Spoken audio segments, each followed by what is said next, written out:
What's up? This is Ben Barker with the Dad Wad. Paul Fager with FagerMoves.com. We're in the back of Little Rock Athletic Club doing squats and thoughts. Just two dudes squatting and thoughting. Yeah. What's wrong with that? Nothing weird about that. Today we're talking about... We're going to talk about what is the best way to exercise. Is there a best way? How do you define it? Like, what's the best way for you? And it might be a little bit different for Paul than it is for me, and I think it is probably a little bit different for each and every individual. I think that's exactly right. I think when you get into the best way, it's difficult to say for everybody. I think there is some universality there that you can touch on, but I think everyone's going to incline toward differences just slightly, and that's what makes people unique. That's part of being a human, you know what I mean? Sure. And I think we've touched on it a little bit in some of our other videos, talking about, being this or that, and some people think if you're not doing this type of exercise, you're a terrible person. Yeah, if you're not from if this you're not camp. doing HIIT, Yeah. or... Bro, do you do HIIT? Yeah. Oh, thank God. Maybe. Uh-oh. I don't know. Do HIIT.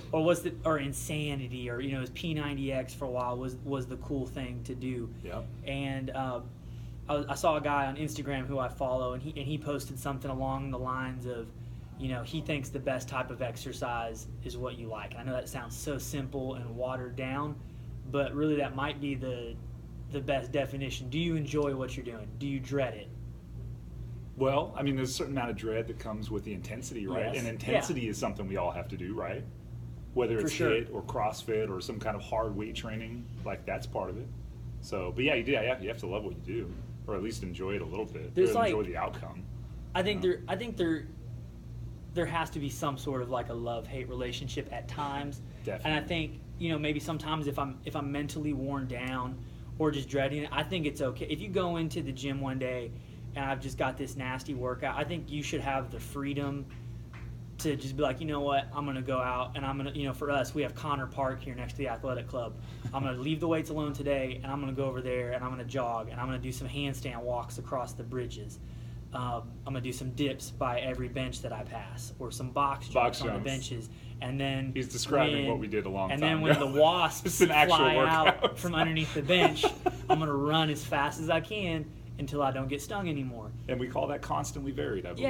Yeah. You just throw in some random elements of danger and things you can't predict, I didn't see the wasps coming. Yeah. Until they were already out. If you're dreading your workout, change it up. And especially if you're exercising, if you're a professional athlete, that changes things. If you're doing that for a living, but if you're a normal person with a 9 to 5, and you don't have to go in there and just grind it out every day. Don't be scared to change it up and do something different. Devil's advocate. What if the average 9 to 5er is really looking for a specific result and they have to be on track and stay on track? Do you grind it out then, or is there room for flexibility? I think there's got to be room for flexibility, because is there just less flexibility then? Like you kind of have to stick with more toward the plan and get back on the bandwagon as soon as you can, type of thing? Or I think when I've given myself a little more. Don't do it. Oh Lord. Don't do it. Just shit. you got the little things. When I give myself a little more freedom, and I take a day, a Ben day, a me day, and take a little time to go do something that I just purely for the joy of doing it, I think I'm able to come back and hit it with more intensity when I start back. That's true. Part of like when you exercise, people think that I've exercised and all of a sudden I'm better. That's really not the case. The whole point of exercise is that your body is then resting and building back and getting better. So taking time away from things, especially if it's repetitive movement, right? Like you're doing right now, y'all didn't just hear the pop, I heard. Maybe they did. It was loud. That was loud. So it can make you a little bit better. So it's important to remember that rest stuff. So let me ask you this then: what are some? So it's going to be different for everybody, and there has to be some flexibility, right? And we have to really enjoy what we do, and that's going to be different for everyone, right? Some people are going to love Zumba. Some people are going to love like baseball, and training and working out in those capacities will be different for those people. What are the things that everyone should be doing? If you are a human being with a spine and 2 arms and 2 legs and a head, what are the things you should be doing? So I have somewhat of a dad wad credo, and if you follow the workouts, you've probably heard it and you may know it. I'm sure you probably live your life by it. But I think everybody needs to lift something heavy at least once per week. I think everybody needs to sprint of some sort. And I think you need to carry some heavy things, right? and walk and get sunlight. And something Paul and I are going to talk about soon is we're going to talk about doing some hanging. Like hanging from a pull-up bar, right? Because we got to decompress at some point. And so for me, lifting heavy and sprinting are my top two things. I don't think you have to do those every day, but I think you need to do each of those once per week, every week. And then everything else from there, you just need to move and make it pretty. Okay. So, okay. I want to add to that. I'm looking at something on my phone here. So this is something I wrote a long time ago that so there's a certain amount of skills that can be classified, movement skills in a Sure. human being, right? So just stick with me here, okay? So there's locomoting, okay? This could be crawling, rolling, walking, running, sprinting, like moving the whole body, like locomoting the body, okay? Then we have the squat position, which we have to get down to the ground while being upright. That's an integral part of what we do. Lifting things, like you said, carrying things, and then to the effect of that, hoisting things, getting it from here with momentum up there somehow, Sure. right? Climbing, which includes hanging, and jumping. Okay, so jumping one-legged, two-legged, hopping, skipping, some sort of ballistic, off-the-ground jumping. Basically, if you can't dunk, you suck. So then it gets even further, right? Those are the basic ones. Then we have swimming, acrobatics like rolling, flipping. My goodness. Then there's striking with limbs, like producing force with limbs. These Sure. are real things. Okay. Throwing things like rocks, baseballs, footballs, objects, kegs, So, throwing objects. I gotta interject real Sure. fast. I got three more. Throwing just blew my mind. Because after a certain age, you don't throw You don't anymore. throw. Or outside of sport arenas, it's not Yeah. looked at as a skill or some kind of a function or an exercise. I like that. All right, then we have dragging or pushing. So weight attached to you that you are, Sure. pulling or pushing.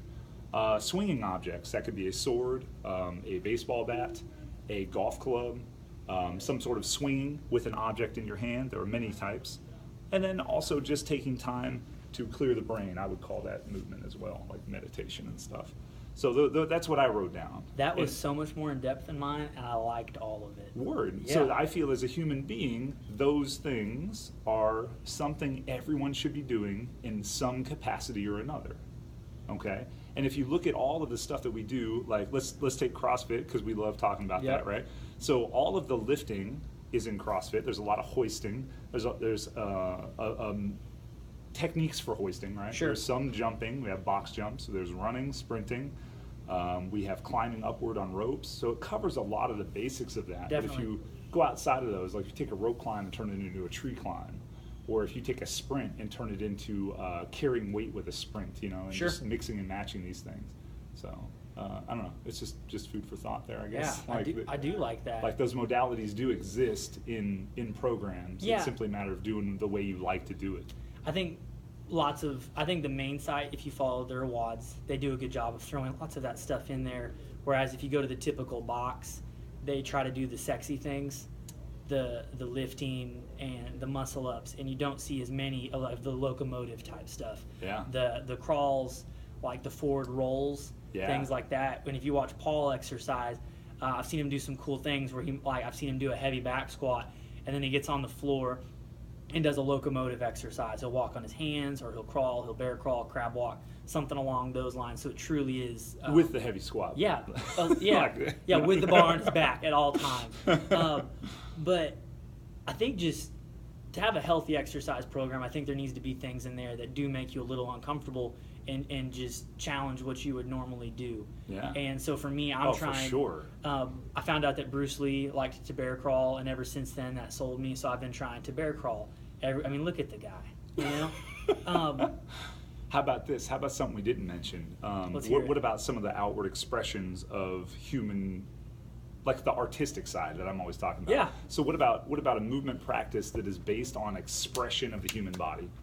Is that modality, like taking who I am and making it into a physical motion, an important part of a movement practice? Give me an example.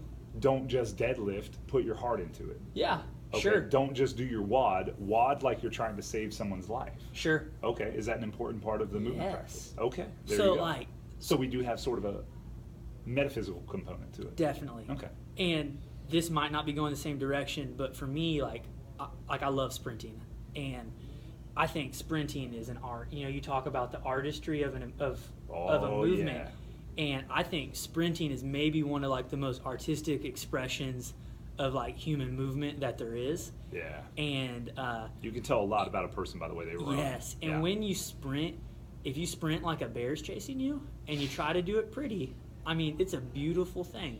I've never personally been chased by a bear, but like Well, I feel like I would put out my best work at that time and place.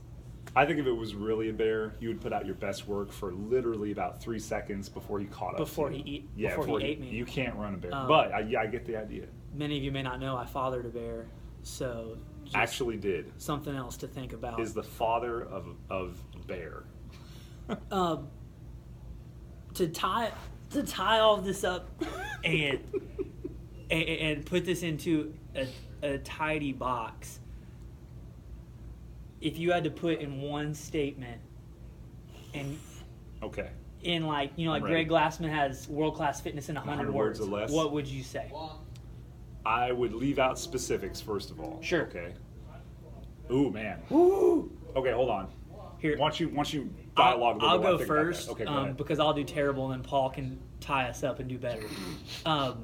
Squat, sprint, lift heavy things. Make sure you pick up your wife and carry her. That's super sexy. They love it. Eat lean meats and vegetables.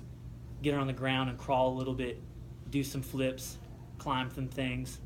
Walk on your hands and be more like Paul. Oh, snap. I Don't couldn't forget to disagree with the last part. Don't forget to squat. Just two dudes squatting. I would say, with the most variety, artistry, and scientifically sound modalities you can fathom or create, you need to be locomoting, squatting, lifting, carrying, hoisting, climbing, and jumping. And whenever possible, spread out, swimming, practicing rolling and flipping, martial arts, throwing objects, dragging and pushing objects, swinging and hitting other objects, dancing and expressing yourself, and meditating whenever possible. That should be your movement practice.